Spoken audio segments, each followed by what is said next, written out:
Hello friends, कैसे हैं आप लोग। सबको मेरा नमस्कार। सतगुरु कबीर साहब जी के विचार। ये गुड़ बनते बेलरी, तो गुड़ वणे न जाए। जड़ काटे ते हरियरी, सींचे ते कुम्हलाए। बेली कुड़री, फल पुरो, फुलवा कुब्बदे बसाए। और विनष्टि तू मरे, तेरो सरो पात करुआ। पानी ते अति पातला, धुआं ते अति झीन। पनौ ते उतावला, सो दोस्त कबीरन कीन।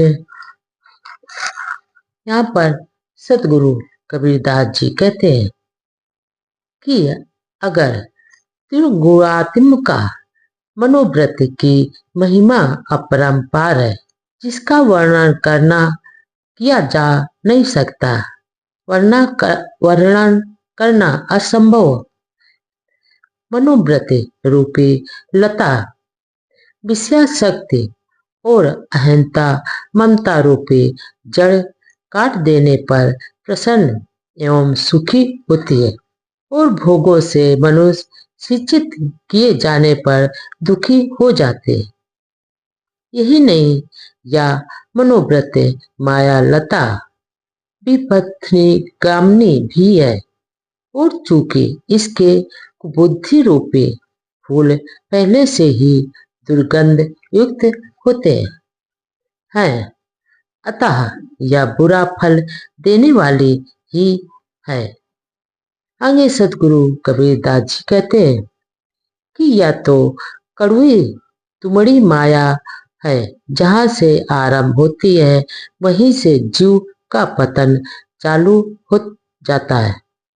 अर्थात इसके संपूर्ण कर्म रूपी पत्ते भी सारे कड़वे हैं। फिर भी जीवों ने पानी से भी पतले, धुएं से भी बारीक और वायु से भी अधिक चंचल मन से इससे मित्रता कर लिया है। और इसके बिना मनुष्य जीव मन के कारण ही हमेशा भटकता रहता है, और माया मोह में हमेशा इंसान फंसा रहता है।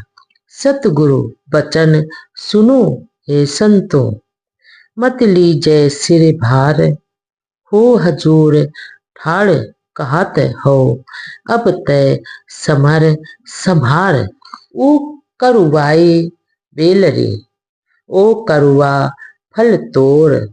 सिद्ध नाम जब पाइये, बेली पिछोड़ा होर। सिद्ध भया तो क्या भया, चौदिस फूटी पास। अंतर वाक्य बीज है, फिर जामन की आस।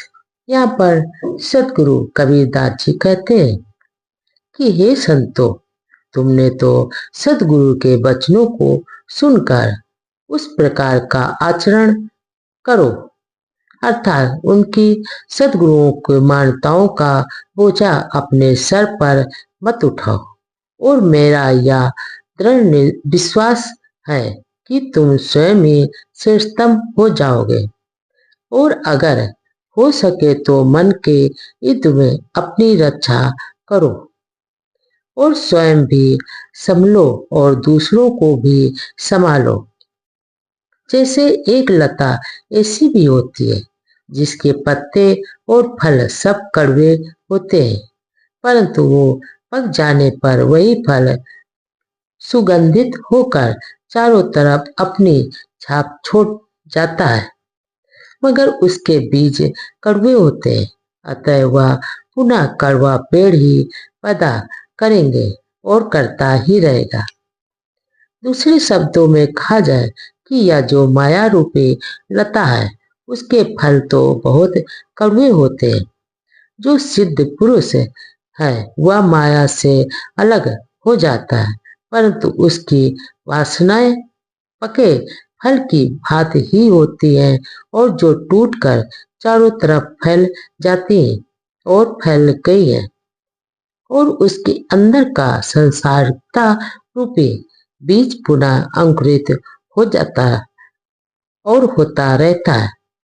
इस पर विचार करने की आवश्यकता है। हे संतों, इस पर विचार करने की आवश्यकता है। पर्दे पाने डारिया संतों करो विचार, शर्मा शर्मी पचे मुआ काल घसीटन हार। अस्थि कहो तो कोई ना पतीजे, बिना अस्थि का सिद्धा। कई कबीर सुनो हे संतों, हीरी हीरा बेधा। सोना सज्जन साधु जन, टूटे जुड़े सो बार। कुजन कुंभ कुम्हार का, एक धक्का दरार। यहाँ पर सदगुरु कबीरदास जी कहते हैं कि ये जो पर्दे के पीछे से पानी डालने वाले को कोई नहीं देख पाता है, केवल पानी ही दिखाई देता है। और उसी प्रकार नाना संप्रदाय वालों ने ईश्वर और पैगंबर, आपत्य पुरुष और शास्त्र की आड़ में अपनी बनाई ही बातों को मनवाते रहते हैं और वो हमेशा मनवाते हैं। अरे कुछ लोग तो इस बात को समझते हुए भी लोक लाज के कारण अंधविश्वास में हमेशा पड़कर कष्ट भोगते रहते हैं। अर्थात ये जो मन की कल्पनाएं हैं और वासनाएं ही हैं, मनुष्य को हमेशा घसीटती रहती हैं। आगे सदगुरु कबीरदास जी कहते हैं कि ये जो मानव का आत्म अस्तित्व ही सत्य और विद्यमान वस्तु है, मगर सुझाव देने पर कोई भी इनकी बात नहीं मानता और अत्यंत मिथ्या बातों और काल्पनिक वस्तुओं को हमेशा सही सिद्ध करने की होड़ मची रहती है। आगे सदगुरु कबीरदास जी कहते हैं कि हे संतों, जैसे हीरे कड़ी हीरे को काट देती है, वैसे ही मनुष्य की ये जो मन की से निकली कल्पनाएं हैं, उसे पथ पर भ्रष्ट कर रही है। और सोना सज्जन और साधु पुरुष स्वभावतः कोमल होने के कारण सैकड़ों बार वो टूटने पर भी जुड़ जाते हैं और जुड़ते रहेंगे। जैसे दुष्ट मनुष्य स्वभावतः कठोर होने के कारण एक ही चोट में पानी की एक बार टूटने पर ही दोबारा नहीं जुड़ सकते,